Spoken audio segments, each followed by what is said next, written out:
END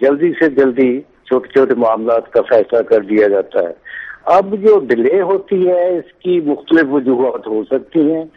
یہ بھی ہو سکتا ہے کہ انکوائری کرنے والے جو افسران ہیں وہ ان کی اور مصروفیات ہوں, اور یہ بھی ہو سکتا ہے کہ کسی وقت ریکارڈ اویلیبل نہیں ہوتا.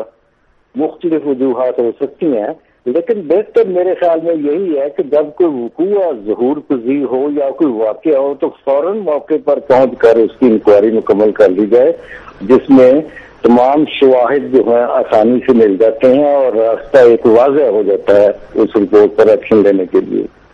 اچھا میاں صاحب, جب آپ ایڈیشنل سیکریٹری ہوم تھے اس وقت تو آپ نے, میں اچھی طرح جانتا ہوں کہ آپ نے وہ تمام انکوائریاں جو تھی ان کو ریپڈ طریقے سے کروایا تھا, اور وہ لوگ جو تھے جن کے خلاف الزامات تھے ان کو فٹافٹ نپٹا دیا جاتا تھا. لیکن آج یہ 8 سال سے 10 سال سے التوا میں پڑی ہوئی ہیں.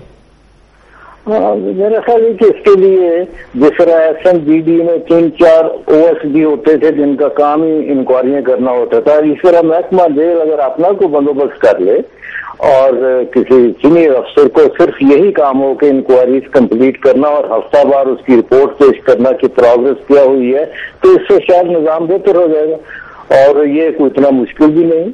اور محکمہ جیل کی لیڈرشپ آج کل نوجوان ہاتھوں میں ہیں, کمپیٹنٹ لوگ ہیں, وہ ایسے میئرز لے سکتے ہیں جس سے انکوائریوں کی یہ پینڈنگ انکوائریاں ختم ہو جائیں, جلدی ہو جائے, کیونکہ delayed justice is no justice, یہ تو ظاہر بات ہے. اچھا میاں صاحب, اس میں یہ بھی بعض دفعہ الزامات لگائے جاتے ہیں کہ کچھ افسران جن کے خلاف بے قاعدگیوں کی انکوائریاں ہوتی ہیں وہ جان بوجھ کے اپنی انکوائریوں کو التوا میں ڈلوا دیتے ہیں. دیکھو جی, پاسبل تو ہر چیز ہو سکتی ہے, لیکن اگر کڑی نظر رکھی جائے تو ایسا تو ممکن نہیں ہے.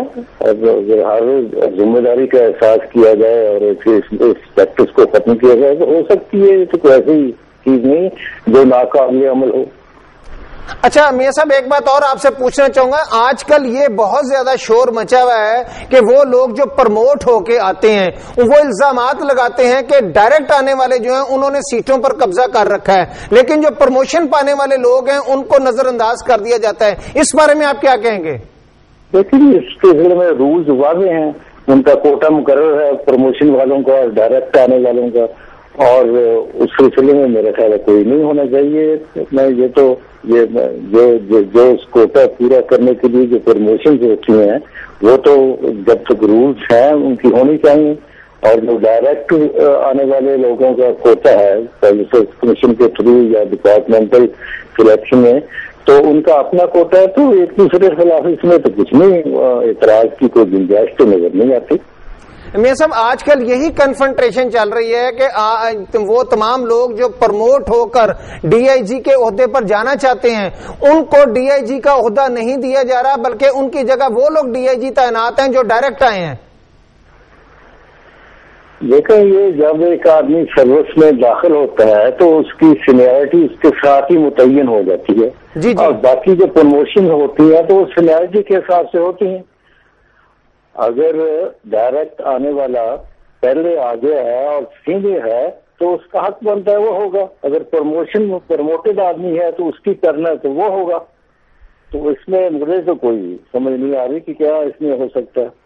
اچھا میاں صاحب, آخری بات آپ سے یہ پوچھنی ہے کہ یہ جو کورس کے حوالے سے بھی اس وقت بہت سارے جو افسران ہیں وہ کورس پہ کوئی جانا چاہتا ہے, کوئی نہیں جانا چاہتا, لیکن بعض افسران کو کورس پہ بھیج دیا جاتا ہے اور بعض افسران جو کورس کرنا چاہتے ہیں ان کو نہیں بھیجا جاتا. دیکھیں, یہ 2 قسم کے کورس ہوتے ہیں, اور ایک تو بیرون ملک ہوتے ہیں, ایک اندرون ملک کورس ہوتے ہیں. تو اس میں تو کسی کو ہچکچاہٹ نہیں ہونی چاہیے. اگر اس کی ترقی کو وابستہ کر دیا جائے کورسز کے ساتھ اور اس کی ایفیشنسی کو میئر کرنے کے لیے یہ بھی ایک پیمانہ رکھ دیا جائے کہ اس میں کتنے کورس کیے ہیں, تو لوگوں کو شوق پیدا ہوا. اور میرا تو یہی تجربہ ہے کہ میں تو امریکہ گیا ہوں, انگلینڈ گیا ہوں, جاپان 3-4 مرتبہ گیا ہوں. میں نے تو اس کا تو بہت فائدہ ہوتا ہے. آدمی کی آؤٹ لک جو ہوتی ہے براڈ ہوتی ہے, اس میں ایک ویژن پیدا ہوتا ہے.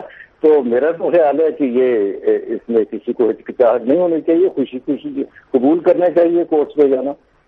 میاں صاحب آپ کا بہت بہت شکریہ ہمیں ٹائم دینے کا. ایک دفعہ پھر آپ کا شکریہ ادا کرتا ہوں. Thank you very much. ناظرین آپ نے دیکھا کہ ہمارے ساتھ سابق انسپیکٹر جنرل جیل خانہ جات میاں شوکت محمود موجود تھے. میاں صاحب ایک عرصہ تک انسپیکٹر جنرل یعنی کہ آئی جی جیل خانہ جات تعینات رہے. اس کے بعد یہی نہیں بلکہ ان کی جب دوبارہ مزید پروموشن ہوئی تو ان کو سول سیکریٹریٹ میں ایڈیشنل سیکریٹری لگا دیا گیا اور اس وقت جیل خانہ جات کا تمام جو کام ہوتا ہے وہ سیٹ اپ گریڈ کر دی گئی ہے اور ایڈیشنل سیکریٹری جیل خانہ جات ہی جیل کے تمام معاملات کو دیکھتے ہیں اور آئی جی جیل خانہ جات, ڈی آئی جی جیل خانہ جات اور سپرنٹینڈنٹ حضرات تمام کے تمام جو ہے وہ ایڈیشنل سیکریٹری جیل خانہ جات کے ماتحت ہوتے ہیں. ان کا عہدہ ایک طریقے سے سیکریٹری کے برابر ہوتا ہے کیونکہ یہ پوسٹ بھی گریڈ 20 کی ہے. اس وجہ سے میں رانا اپنا شوکت محمود صاحب جو ہیں یہ اس عہدے پر تعینات رہے. ان کا ایک دفعہ پھر شکریہ میں ادا کرتا ہوں. اب آگے ہم چلتے ہیں اور میں آپ کو بتانا چاہتا ہوں کہ اس وقت جو ہے کرپشن, لوٹ مار اور خطرناک قیدیوں کو جیل سے فرار کروانے میں معاونت دینے والے کافی افسران ہیں جن کے خلاف انکوائریاں شروع کی گئی لیکن ان انکوائریوں پر عمل درآمد نہیں ہو سکا. جس طرح ہمیں یہ بھی پتا چلا ہے کہ ایک ڈی آئی جی جو کہ ملتان میں تعینات ہیں رانا عبد الرؤف کے بارے میں کچھ ان کی یعنی دفتر کے لوگوں کا کہنا ہے کہ رانا عبد الرؤف کسی صورت میں بھی کورس پر نہیں جانا چاہتے تھے کیونکہ وہ یہ سمجھتے تھے کہ جس سیٹ پر وہ تعینات ہیں وہاں پر وہ زیادہ اچھے طریقے سے معاملات نپٹا سکتے ہیں چاہے وہ کسی بھی قسم کے معاملات ہوں. لیکن انہوں نے پھر جب ان کو کورس پہ بھیجا گیا انہوں نے اپنا نام ڈراپ کروا لیا سفارش کے ذریعے, لیکن اس کے بعد مجبوراً حکومت نے جو ہے کہا نہیں آپ کو ہر صورت کورس پہ جانا چاہیے اور آپ کو بھیجا جا رہا ہے اور بالآخر ان کو کورس پر بھیج دیا گیا. جو ان کی مخالف پارٹی ہے وہ یہ الزام لگاتی ہے کہ رانا عبد الرؤف اس لیے کورس پر نہیں جانا چاہتے تھے کہ جس سیٹ پر وہ تعینات تھے اس سیٹ پر مال پانی کچھ زیادہ ہی تھا اور ان سے پہلے D I G headquarter Mian Salik جلال جو ہیں وہ کورس مکمل کر چکے ہیں. اسی طرح ڈی آئی جی فیصل آباد مرزا شاہ سلیم بیگ اور ڈی آئی جی لاہور ملک مبشر اللہ وہ بھی اس میں شامل ہیں. اور ذرائع نے یہ بھی بتایا ہے کہ بڑی بڑی سفارش پر ڈائریکٹ محکمہ جیل میں آنے والے D I G Pindi division Malik Shaukat Feroz junior ہونے کے باوجود اس عہدے پر فائز ہیں. دیکھیں یہ لوگوں کے اعتراضات ہیں. جب کسی جگہ پر بھی دو افسران ہوتے ہیں تو وہ ایک دوسرے کے اوپر الزامات لگاتے ہیں لیکن ان تمام چیزوں کا فیصلہ محکمہ داخلہ کو کر دینا چاہیے کیونکہ جب محکمہ داخلہ انصاف نہیں فراہم کرے گا تو ان کے انصاف نہ فراہم کرنے کی وجہ سے رفٹ پیدا ہوگی اور جب کسی ادارے میں دو لوگوں کے درمیان رفٹ پیدا ہو تو اس سے ان دونوں لوگوں کا نقصان نہیں ہوتا, اصل نقصان ادارے کا ہوتا ہے. اور جو اچھا سربراہ ہوتا ہے اس کا کام یہی ہے کہ اگر دو افراد جن میں آپس میں کسی بھی معاملے پر کوئی اناد ہے یا کوئی رفٹ پیدا ہو رہی ہے